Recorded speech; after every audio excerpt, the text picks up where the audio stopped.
Morning to all. Okay, so இன்றைக்கி ஒரு முக்கியமான கான்செப்ட் பார்க்க போகிறோம்.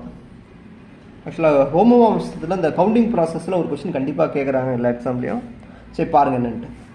ஆக்சுவலாக இப்போ என்ன பண்ண போகிறோம்னா, ஃபஸ்ட்டு என்ன பண்ண போகிறோம், ஒரு சைக்ளிக் குரூப், அதாவது ஒரு குரூப் ஹோமோமார்ஃபிசம் கண்டுபிடிக்க வரோமா. ஸோ டொமைன் வந்து ஒரு சைக்ளிக் குரூப்பாக இருக்குது, ஃபைனைட் சைக்ளிக் குரூப்பாக இருக்குது.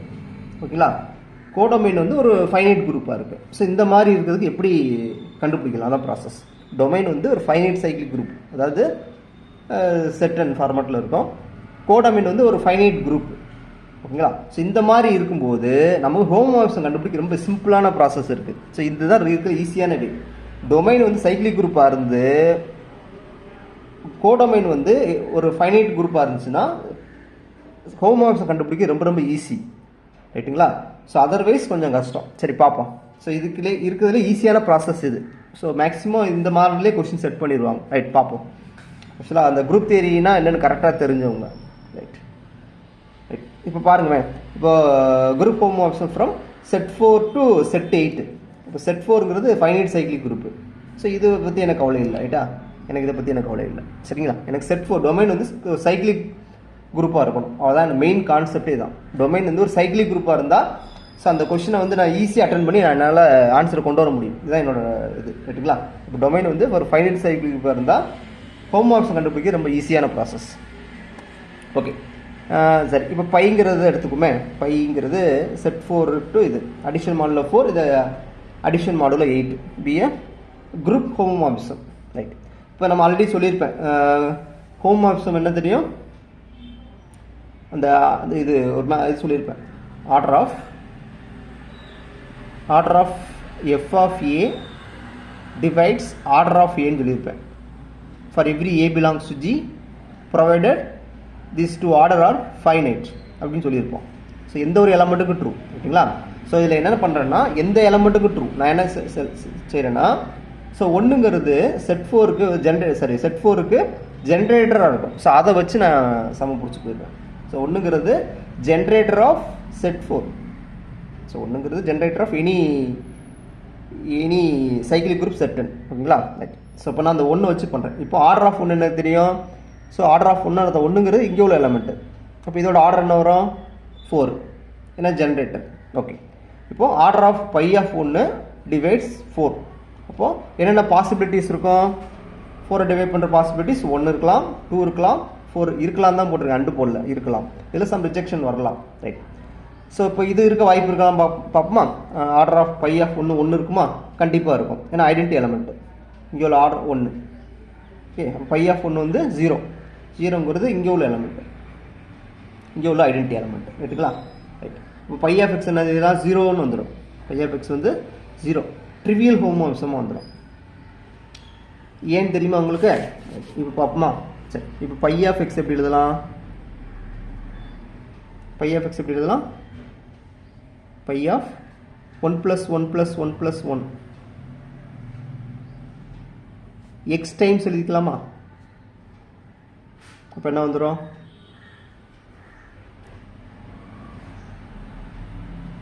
ஸோ பை ஆஃப் 1 இது phi of 1 addition modulo, phi of 1 addition modulo 8 போடணும். கரெக்டுங்களா, addition modulo 8, addition modulo 8. So phi of 1 வந்து 0. இப்போ 0 + 0 + 0 என்ன வரும், 0 வரும். ஸோ அதான் எழுதிப்போம். ஓகேங்களா, ஸோ அடிஷன் மாடலோ 8 இங்கே. ஸோ அப்போ அதனால் 0. Very simple. அதாவது பை ஆஃப் 1 0னா அந்த ஹோமோமார்ஃபிசம் வந்து ட்ரிவியல் ஹோமோமார்ஃபிசம் 0வாக இருக்கும். அப்போ இது ஒரு ஹோமோமார்ஃபிசம் கிடச்சிருச்சு. அடுத்து என்ன பண்ணுறேன்னா இங்கே வரேன். இப்போ அடுத்த சாய்ஸ் என்னது, ஆர்டர் ஆஃப் பை ஆஃப் 1 வந்து 2, அதை எடுத்துக்கிறேன். இப்போது இந்த எலமெண்ட் எங்கே இருக்குன்னா இங்கே உள்ள element.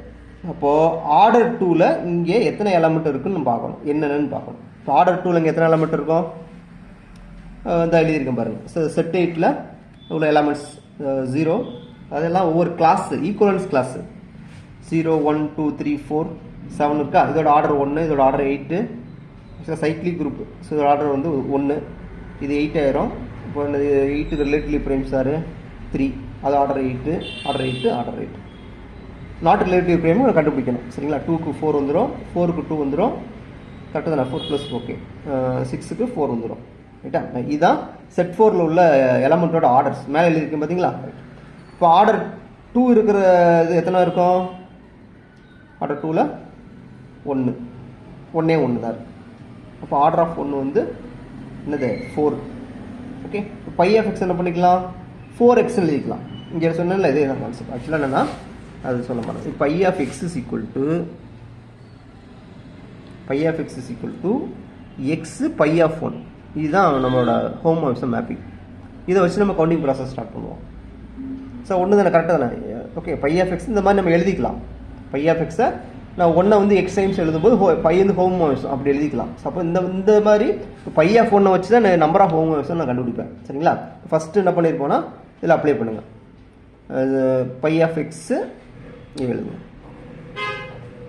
By of x x phi of 1 இப்போ எக்ஸு பை ஆஃப் 1 இந்த இடத்துல 0 ஆச்சு. அப்போ 0 for every x belongs to set 4 ரைட்டா. ரைட். இப்போ அடுத்து இங்கே எழுதுங்க. Phi of x is equal to என்ன எழுதணும்,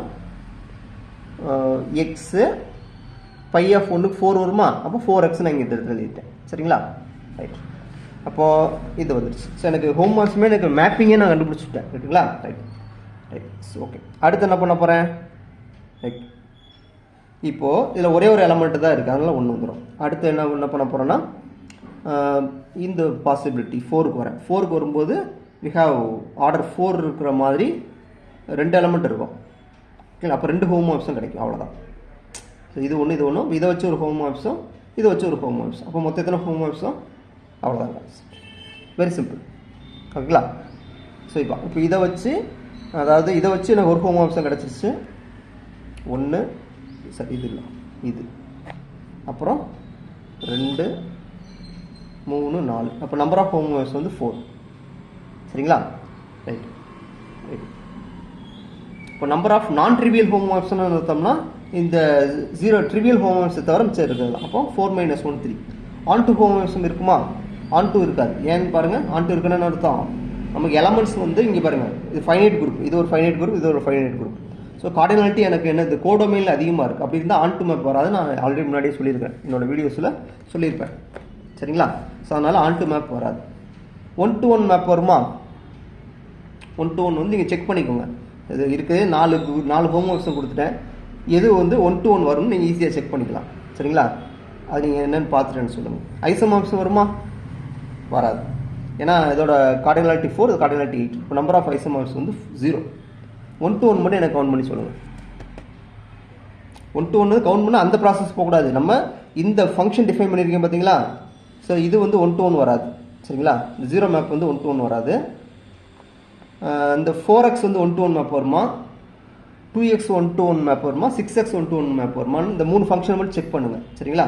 இப்போது நம்பர் ஆஃப் ஹோம் மார்க்ஸை வந்து அட்மோஸ்ட் 3ன்னு எழுதிக்கிறேன். சரிங்களா.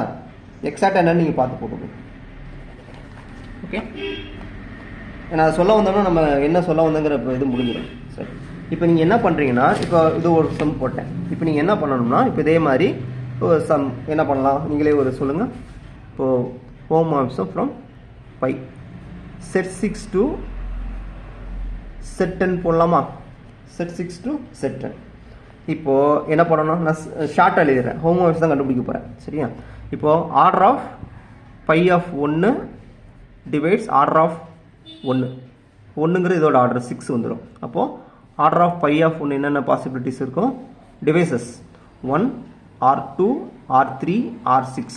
ஓகேங்களா. ரைட். இப்போது இது வந்து இங்கே உள்ள எலமெண்ட்.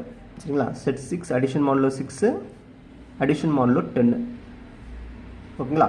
இப்போது என்ன பண்ணணும், ஒன்றுனா வருவோம். ஸோ இப்போது first case order of phi of 1 வந்து 1 வரணும். ஓகேங்களா. இப்போ பை ஆஃப் 1 என்ன வரும், ஐடென்டி எலமெண்ட் இன் செட் 10. ஓகேங்களா. கிளாஸ் 0. இப்போ 1 முடிஞ்சிச்சு. அடுத்து என்ன பண்ணுவேன்னா, ஆர்டர் ஆஃப் பை ஆஃப் 1 வந்து எனக்கு 2 வரணும். அப்போது பை ஆஃப் 1 என்னன்னு நான் கண்டுபிடிக்கணும். ஓகே, பை ஆஃப் 1னா ஆர்டர் 2 இருக்கிற எத்தனை எலமெண்ட்ஸ் இங்கே இருக்குன்னு பார்க்கலாம். இப்போ செட் என்ன நமக்கு என்ன தெரியும்னா 0, கிளாஸ் 0, 1 2 3 4 5 6 7 8 9 சரிங்களா. ஸோ இப்போ இது செட் அண்ட் சைக்கிளிக் குரூப். அப்போது வந்து ரிலேட்டிவ்லி ப்ரைம்ஸ்னால் இது 1 வந்துடும், இது வந்து 10, இது 10, இது 10, இது 10. கரெக்டா? ரைட். இப்போ மிச்சம் இதெல்லாம் பார்ப்போம். 2 வந்து என்னது 2 2 2 2 2 2 2. ஸோ 5 டைம்ஸ் வந்துருமா. 4 வந்து 2 டைம்ஸ் 3 4 5. 5 வந்து 2 டைம்ஸ் 5 ப்ளஸ் 6 வந்து 2 3 4 5. 8 வந்து 1 2 3 4 5. ஓகேங்களா. சரி, இப்போ ஆர்டர் வந்து 2 இருக்கிற மாதிரி இங்கே எனக்கு எலமெண்ட் வந்து 1 இருக்குது. ஆர்டர் 2 இருக்கிற மாதிரி இந்த எலமெண்ட். அப்போ இது வந்து 5. இப்போ இதை வச்சு எனக்கு வந்து ஒரு ஹோமோமார்ஃபிசம் எனக்கு கிடச்சிடும். ஓகேங்களா. ரைட். அடுத்து என்ன பண்ண போகிறேன்னா, அடுத்த choice order of phi of 1 வந்து 3 வரணும். ஸோ ஆர்டர் 3ல் இங்கே எதுவுமே இருக்காது. அப்போ இது வந்து நாட் பாசிபிள். ஓகே. அப்புறம் 4th ஒன்று ஆர்டர் ஆஃப் பை ஆஃப் 1 வந்து 6 வரணும். ஸோ எனக்கு இங்கே அந்த மாதிரி எதுவுமே இருக்காது. எனக்கு இங்கே அந்த மாதிரி ஆர்டர் 6 எதுவுமே இருக்காது. இப்போ எனக்கு நம்பர் ஆஃப் ஹோமோமார்ஃபிசம் எத்தனை இருக்கும்னா 1 2 2 தான். ஓகேங்களா. இதே மாதிரி நீங்கள் என்ன பண்ணிக்கலாம்னா இன்னொரு சம் எடுத்துக்கலாம். பைங்கிறது நீங்களே சொல்லுங்கள். Set 8 addition modulo 8. இங்கே ஏதோ ஒரு குரூப் எடுத்துக்கலாம். சிம்பிளாக செட் 4 நான் எடுத்துக்கிறேன். ஓகே. இப்போ order of phi of 1 divides order of 1. So 1ங்கிறது இங்கே இதோட 1ங்கிறது இங்கே உள்ள எலமெண்ட். இதோட ஆர்டர் வந்து 8. ஓகேங்களா. இப்போ என்ன பாசிபிலிட்டிஸ்னால் ஆர்டர் ஆஃப் பை ஆஃப் 1 வந்து 1 வரலாம், 2 வரலாம், 4 வரலாம், 8 வரலாம். ரைட். இப்போது இங்கே இது வராது. ஏன்னா இங்கே பாருங்கள், இது வந்து இங்கே உள்ள எலமெண்ட் தானே. ஸோ ஆர்டர் வந்து 8ல் இங்கே இருக்காது. ஏன்னா இருக்கிறதே இங்கே 4 எலமெண்ட்ஸ் இருக்கும். ஸோ இந்த பாசிபிலிட்டிஸ் இருக்கும். அதை மட்டும் நம்ம கண்டுபிடிக்கணும். ரைட்டுங்களா. ரைட். இப்போ என்ன பண்ணணும்னா, இப்போ செட் 4 தானே. செட் 4னா 0 1 2 3. ஸோ ஆர்டர் 1ல் இது வந்து இதோட ஆர்டர் வந்து 1, இதோட ஆர்டர் வந்து 4, இதோட ஆர்டர் 4, இதோட ஆர்டர் 2. கரெக்டுங்களா. ரைட். இப்போது ஆர்டர் ஆஃப் பை ஆஃப் 1 வந்து 1 ஆகணும். அப்படின்னா பை ஆஃப் 1 வந்து 0. ஓகே. அப்போ எனக்கு ஒரு ஹோமோமார்ஃபிசம் கிடச்சிச்சு. அடுத்து என்ன பண்ணுவேன்னா, order of phi of 2. Phi of 1 வந்து எனக்கு 2 வரணும். 2 வர மாதிரி ஒரு எலமெண்ட்டு. அப்போ பை ஆஃப் 1 வந்து கிளாஸ் 2. அப்போ இது ஒரு ஹோமோமார்ஃபிசம். அடுத்து 3வது ஆர்டர் ஆஃப் பை ஆஃப் 1 வந்து 4 வரணும். 4 வரணும்னா பை ஆஃப் 1 வந்து 1 இருக்கலாம் அல்லது 3 இருக்கலாம். இப்போ we have 2 சாய்ஸ். இது ஒரு ஹோமோமார்ஃபிசம். இப்போ நம்பர் ஆஃப் ஹோமோமார்ஃபிசம் 1 2 3 4. இப்போ நம்பர் ஆஃப் ஹோமோமார்ஃபிசம் வந்து 4. ஓகேங்களா. ஸோ இந்த மாதிரி நம்ம எழுதிக்கிட்டே இருக்கலாம். சரிங்களா. இப்போ நான் என்ன செய்யணும், ஒரு ஜென்ரல் ரிசல்ட் சொல்ல போகிறேன். ஸோ இது பாருங்கள்.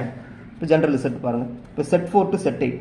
இப்போ செட் n டு இப்போ இதுக்கு வந்து எத்தனை set n to set m இந்த மாதிரி இருக்கும்போது நம்பர் ஆஃப் ஹோமோமார்ஃபிசம் எத்தனை இருக்குங்கிற ஒரு ஸ்டாண்டர்ட் ரிசல்ட் இந்த ரிசல்ட்டை யூஸ் பண்ண போகிறோம். இப்போ set n to set n cyclic group, finite cyclic group. இது ஒரு சைக்கிளிக் குரூப். ஸோ 2 டிஸ்டிங்க்டாக இருக்கலாம், இல்லை ஈக்குவலாக இருக்கலாம். அது பிரச்சனை. ஹோமோமார்ஃபிசம் வருதுன்னா number of homomorphism from set n to set m is GCD of these 2 numbers. ஓகேங்களா. ரைட். இப்போ நான் செக் பண்ணி பார்ப்போமா. ரைட். இப்போது இது 2க்கு ஜிசிடி என்ன வரும், 4க்கு 8க்கு ஜிசிடி என்ன வரும். 4 வந்து 2 ஸ்கொயர் எழுதிக்கலாம், 8 வந்து 2 கியூப் எழுதிக்கலாம். இப்போ ஸ்மாலஸ்ட் பேஸ் இருக்குது. அப்போ 2 ஸ்கொயர் 4 கரெக்டாக வந்துருச்சா. அவ்வளோதான். ஸோ முதவே இந்த ரிசல்ட் டேரெக்டாக கொடுத்தா உங்களுக்கு ரொம்ப ஷாக்கிங்காக இருக்கும். அதுக்கு தான் நான் இந்த 2 சம் போட்டேன். ரைட். இங்கே பாருங்கள். இப்போது இதுக்கு ஹோமோமார்ஃபிசம் கேட்டாங்கன்னா 2க்கு ஜிசிடி கண்டுபிடிக்கணும். இப்போ ஜிசிடி ஆஃப் 6, 10. இப்போ 6 எப்படி எழுதிக்கலாம், 2 × 3 எழுதிக்கலாம். ப்ரைம் ஃபேக்டரேஷன் வழியாக நம்ம ஜிசிடி கண்டுபிடிப்போம். 2 × 5. ஸோ 2 வரும். ஸோ அதான் இங்கே எழுதியிருக்கோம். ஓகேங்களா? ரைட். அடுத்து பாருங்கள், இங்கே இப்போ இதுக்கு ஜிசிடி என்ன வரும்? 8,4. ஸோ 8 வந்து 2 கியூப் எழுதிக்கலாம், இது 2 ஸ்கொயர் எழுதிக்கலாம். ஸோ 2 ஸ்கொயர், ஸோ 4 தான் இங்கே இருக்குது. அவ்வளோதான், வெரி சிம்பிள். ஸோ இந்த மாதிரி இந்த ரிசல்ட் யூஸ் பண்ணிக்கணும். ஓகேங்களா? ஸோ இந்த மாதிரி என்ன செய்யலாம், நீங்களாக ட்ரை பண்ணி பாருங்கள். ஸோ இந்த மாதிரி நிறைய இது பைங்கிறது செட் 10லேருந்து செட் 5க்கு போகிறது. இந்த மாதிரி நீங்கள் நிறைய ட்ரை பண்ணும்போது உங்களுக்கு நிறைய ரிசல்ட் கிடைக்கும். முதவே எடுத்தோன்னே டேரக்ட் ரிசல்ட் யூஸ் பண்ணாதீங்க. ஆக்சுவலாக இந்த ரிசல்ட்டை யூஸ் பண்ணி கண்டிப்பாக டிஎன் செட்டில் ஒரு கொஷின் கண்டிப்பாக வருது. இந்த ரிசல்ட்டை யூஸ் பண்ணி கண்டிப்பாக கொஷின்ஸ் வருது. நீங்கள் புரிஞ்சுக்கணும். அதாவது set N to set M ரெண்டும் சேமாக இருக்கலாம், டிஸ்டிங்க்டாக. அப்படி இருந்தால் நம்பர் ஆஃப் ஹோமோமார்ஃபிசம் கண்டுபிடிக்கிறதுக்கு ஜிசிடி. ஓகேங்களா? இது வந்து very very standard result. So TN செட்டுக்கு படிக்கிறவங்க இதில் கண்டிப்பாக ஒரு கொஸ்டின் எதிர்பார்க்கலாம். ஏன்னா இதை விட ஈஸியானது எந்த ஒரு மெத்தடுமே கிடையாது. ஹோமோமார்ஃபிசம் கண்டுபிடிக்க இருக்கிற ஈஸியான இது ஒன்று தான். சரிங்களா? இது ஒன்று கண்டிப்பாக வரும், படிச்சுக்கோங்க. ரைட். இப்போ மற்றது ஆன்2லாம் எனக்கு தேவையில்லை. அது வந்து ஆன்2ங்கிறது ஜென்ரலாக கொடுக்க முடியாது, இதெல்லாம் அழிச்சிருவோம். சரிங்களா? ஆன்2 வந்து நம்ம ஜென்ரலாக கொடுக்க முடியாது. சரிங்களா? ஸோ பர்டிகுலராக கொடுக்கும்போது கொடுத்துடலாம். இப்போ இந்த மாதிரி பர்டிகுலர் ஜென்ரலாக இந்த மாதிரி கேட்கும்போது நீங்கள் என்ன செய்யலாம், ஆன்2 கொடுத்துடலாம் ஈஸியாக. ஸோ உங்களுக்கு மேப்பிங் கிடச்சிடும். மேப்பிங்கை வச்சு இது 1 ஆன்2ன்னு ஈஸியாக செக் பண்ணிடலாம். சரிங்களா? ஸோ அது இங்கே பிரச்சனை இல்லை. ஓகேங்களா? மேக்ஸிமம் ஹோமோமார்ஃபிசம் மட்டும் கேட்பாங்க. ஆன்2 கேட்டால் என்ன பண்ணுவாங்க, ஆன்2 கேட்டாங்கன்னா ஸோ நமக்கு இதை வச்சு ஒரு இது தெரியும். ஆன்2 கேட்டாங்கன்னா பை ஆஃப் 1 என்ன வரும், 5x. அவ்வளோ.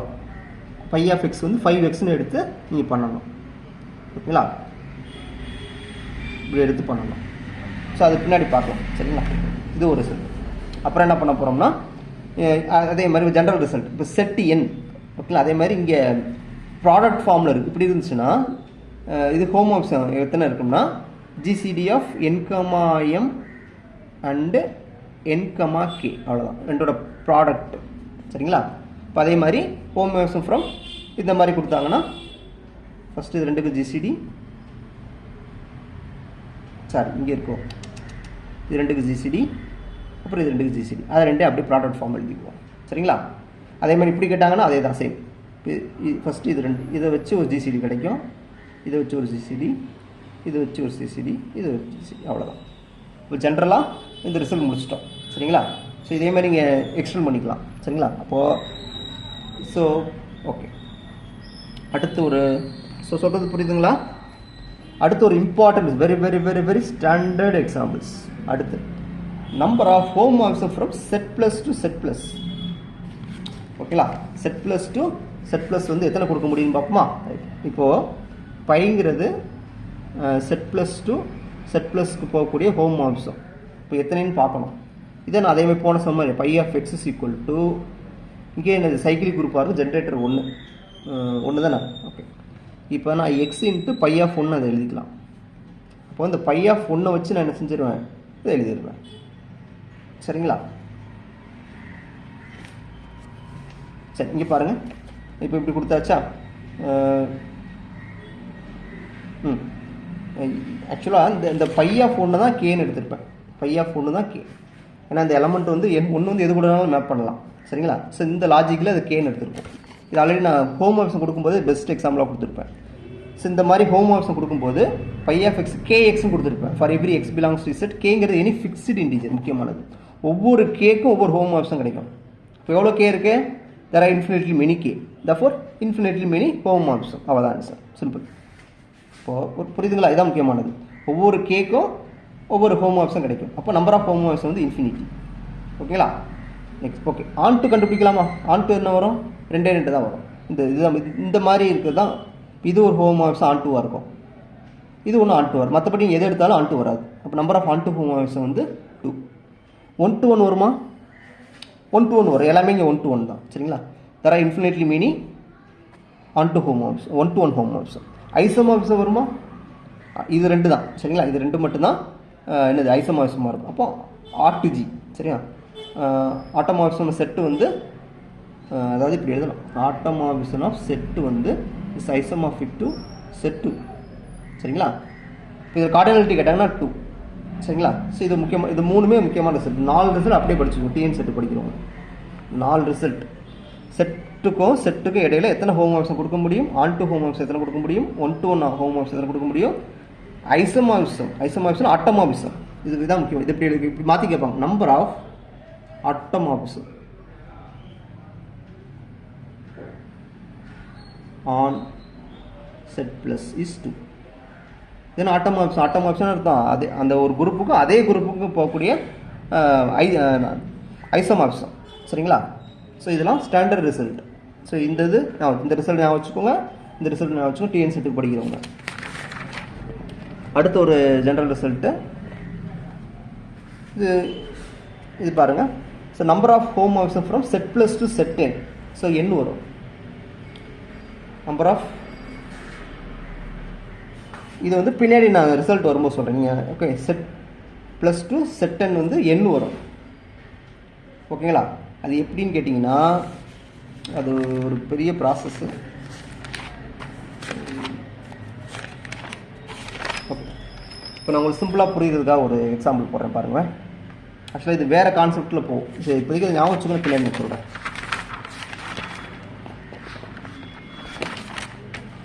ஓகேங்களா? ஸோ பின்னாடி நான் ரிசல்ட் கொடுக்கும்போது நான் அப்படி சொல்கிறேன். ஸோ இதை வேறு மாதிரி பண்ணியிருப்போம். சரிங்களா? ஸோ இது வந்து n வந்துடும். Number of homomorphism from infinite cyclic group to ஒரு ஃபைனைட் சைக்ளிக் குரூப் வந்து n வரும். கரெக்டுங்களா? n. அதே மாதிரி ரிவர்ஸ் பார்ட் இதை இப்படி மாற்றி போடும்போது ஒரே ஒரு ஹோமோமார்பிசம் மட்டும் தான் வரும். அது ட்ரிவியல் ஹோமோமார்பிசம் மட்டும் தான் வரும். ஓகேங்களா? பான் டு ஹோமோமார்பிசம் வந்து என்னது வராது. 0 1 to 1 வராது. ஓகேங்களா? ஸோ இது ஒரு முக்கியமான ரிசல்ட். அப்படின்னா என்ன அர்த்தம்? இது ரெண்டுக்கு இடையில ஐசோமார்பிசம் கொடுக்க முடியாதுன்னு சொல்லியிருக்கோம். அவ்வளோதான். So therefore number of isomorphism வந்து 0. இது ஆல்ரெடி நமக்கு தெரியும். நம்பர் ஆஃப் ஐசோமார்பிசம் வந்து இஸ் 0. ஸோ இந்த 4 எக்ஸாம்பிளில் கரெக்டாக வச்சு முக்கியமானது. சரிங்களா?